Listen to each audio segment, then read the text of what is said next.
Namaskar. Welcome to this special edition of This Week with Padma Shri Dr. Sudhir Parikh.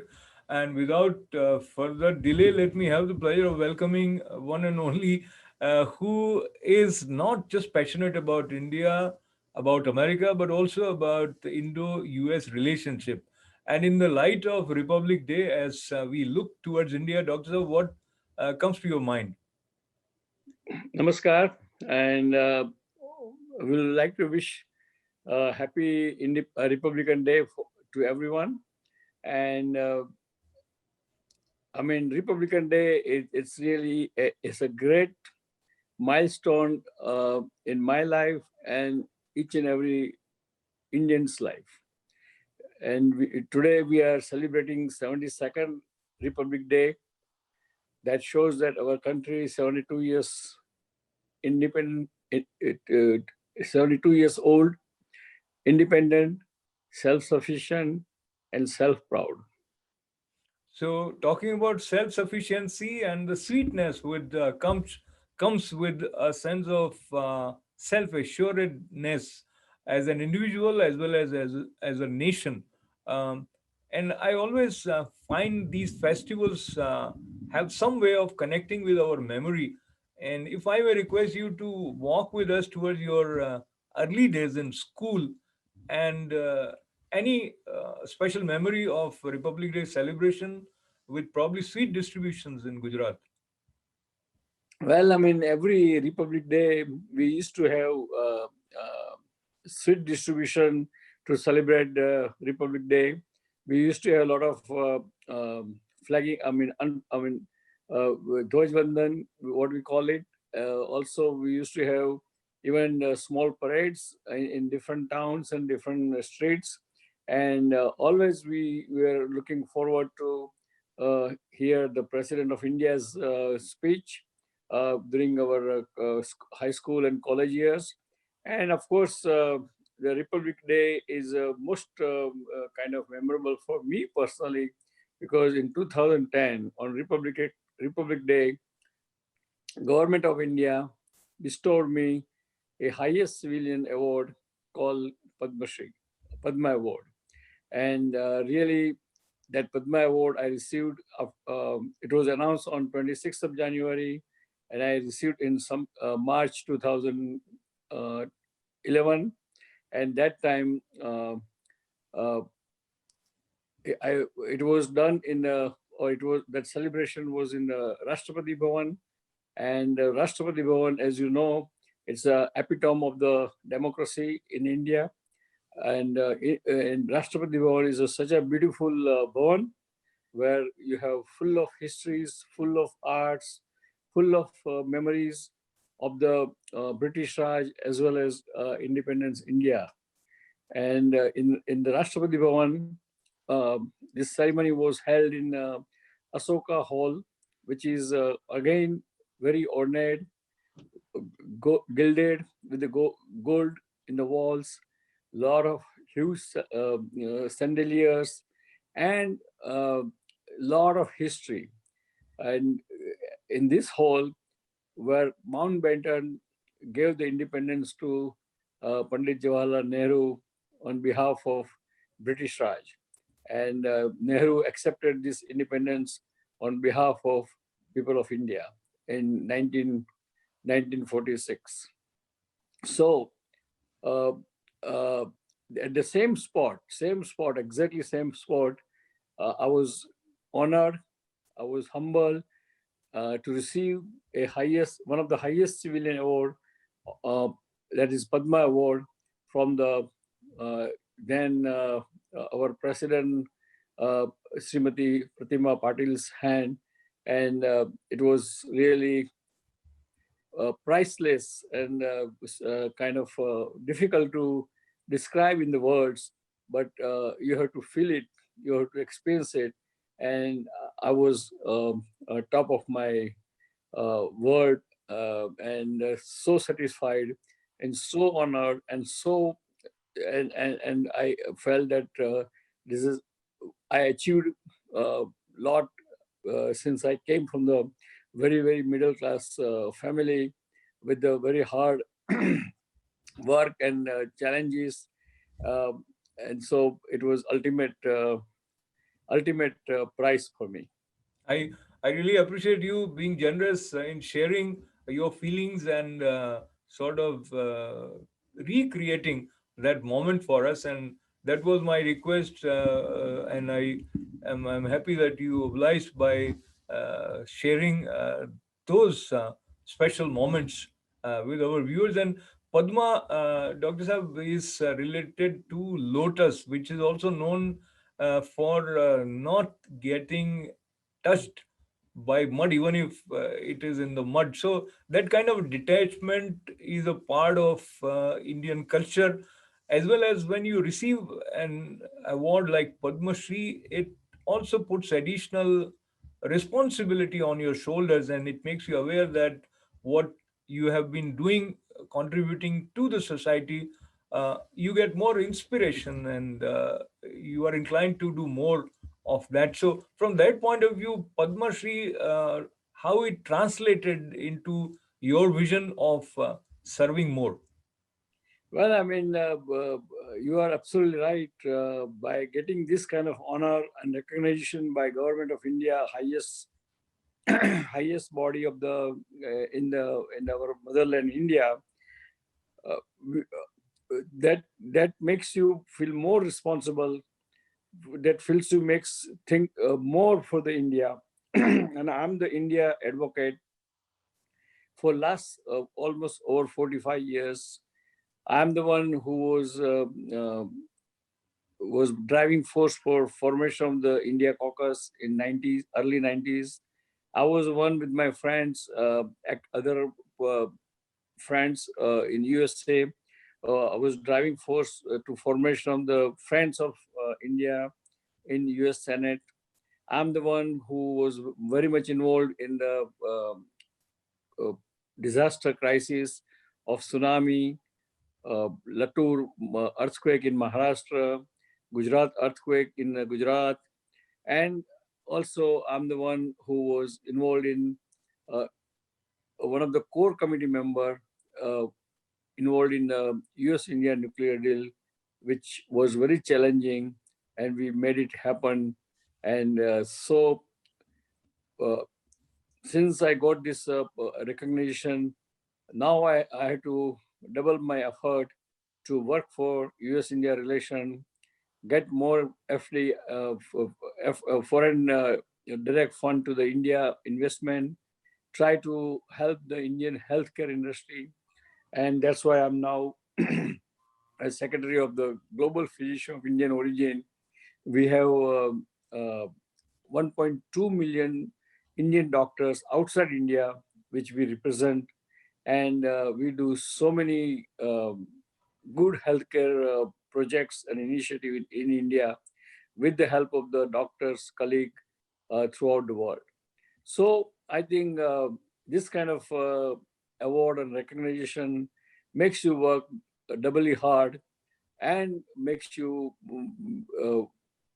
do more for your motherland and Mother India. Absolutely, absolutely. I'm delighted to hear that, Dr. Saab. And as I'm aware, you have been an active part and guiding force for important organization of physicians, API. You were also conferred the Pravasi Bharatiya Samman by Government of India. And looking at your role as physician and also as a unique ambassador of India in terms of Indo-US relationship, how it made you feel when you heard about vaccine Maitri, which is India's success in not just discovering this vaccine, but also distributing with compassion with several countries. It's a great news, and I mean I always personally hope that India one day not only a poor developing country, but it's a very thriving economy, a third largest economy in in the world, and India will not only help their own people, but India will help the whole world during the crisis, and that this vaccine production by India and giving away to the neighboring countries and all over the Asia and even African countries, that shows that India is one of the next world leader in this 21st century. Absolutely. And let us take a look at potential Indo-US relationship under Biden administration.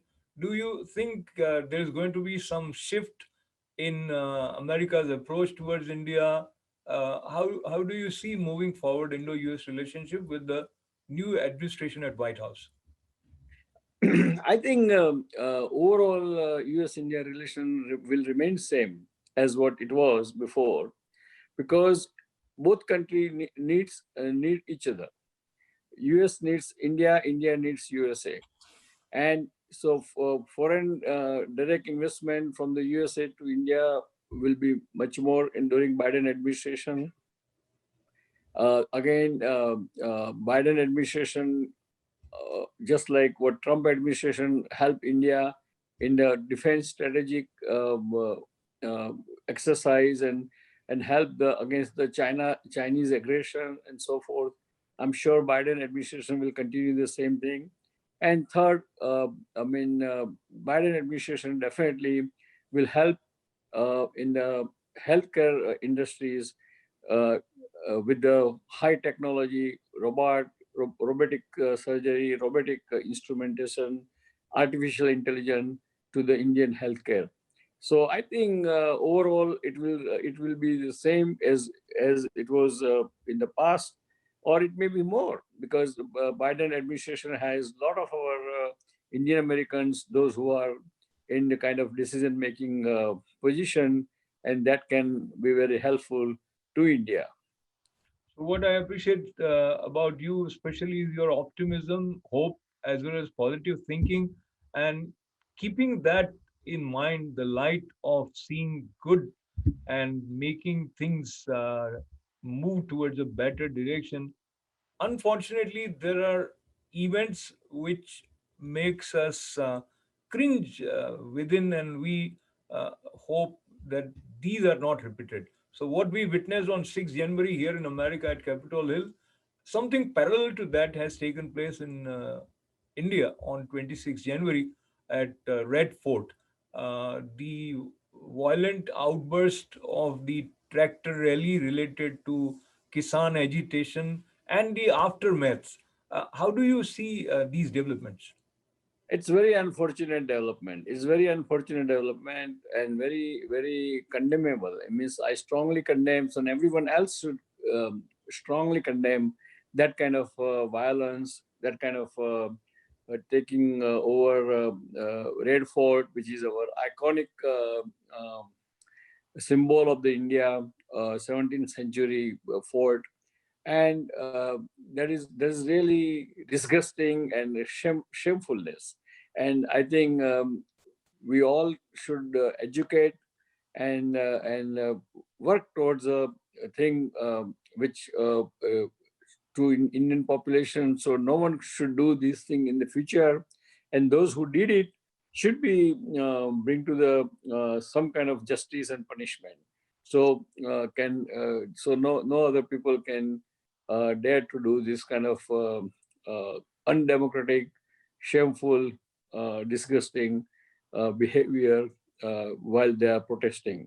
Because protest is always welcome, but has to be peaceful.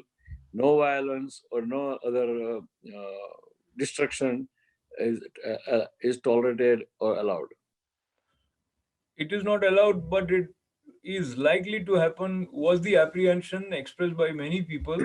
And I am sure government must have also had some inkling as to when so many people are entering on 26th January with tractors, and this might result into something which would not be pleasing. And indeed that happened. Now, looking back, indeed, sitting away, and we are not exactly the operators, but would you have expected government to act differently, or do you think this is a part of the democracy that you let people take things in their hands in the name of protest? Well, I mean, in the democracy, the protest is always welcome for any reason. People have right to express their opinions and their concern, and thinking. But the violent protest is not acceptable. And probably look back, hindsight probably looks like government has kind of shortcoming in the intelligence of the what's going to happen, and government should have done little better uh, response to this kind of thing, this kind of huge protest. And but I think government also wisely did not kind of aggressively responded to these people, those who were doing the antisocial activities, because again it would have been more disaster, more carnage, and more deaths. And I think that this way, at least we save the life. And now we should kind of government should make sure that it doesn't happen again, and they should have much better intelligence uh, uh, of the events, or whatever, and people, whatever is going to happen. Absolutely, absolutely. And as we move towards the concluding part of our conversation, Dr. Saab, what happens is after anything like this happens, the narrative, the way it is built, also makes an impact of its own. For example, now there are some social media reports saying that those who climbed on the Red Fort were affiliated with BJP, and then you go for fact checking, etc. But the point that I want to bring to your attention is then media's role becomes even more important. And what would you expect Indian media, or for that matter, our own channel, as well as other Indian American media, uh, in terms of the responsibility which they have, and what could be their contribution in rebuilding harmony? Well, I mean, media has a big role to play, including our own media, and we must show the facts of the events. We should not be a bias. We should be very neutral, and we must tell what is right for country, what is right for democracy, and what's right for the cause of the protest, and so forth. So media should always establish a right narrative for the people of the India, and that's only not only in India, but this whatever happened was seen by whole over the world. So the repercussion or reaction of the world always, all media has to be very aware of it, and try to correct if narrative is incorrect, because some media, particularly in the Western world, the leftist media can exaggerate the what happened back home, and can make us look bad. But I think it is our responsibility as an Indian media, and luckily, fortunately, I own the media, and therefore I always believe that the express the facts, represent the right thing, and set the right narratives of the subject. I appreciate that, Dr. Saab. And your concluding remarks from today's This Week with Padma Shri Dr. Sudhir Parikh. Well, dear friends, again, happy Republic Day. Uh, do not forget that we all have in democracy right to protest, but protest has to be very peaceful.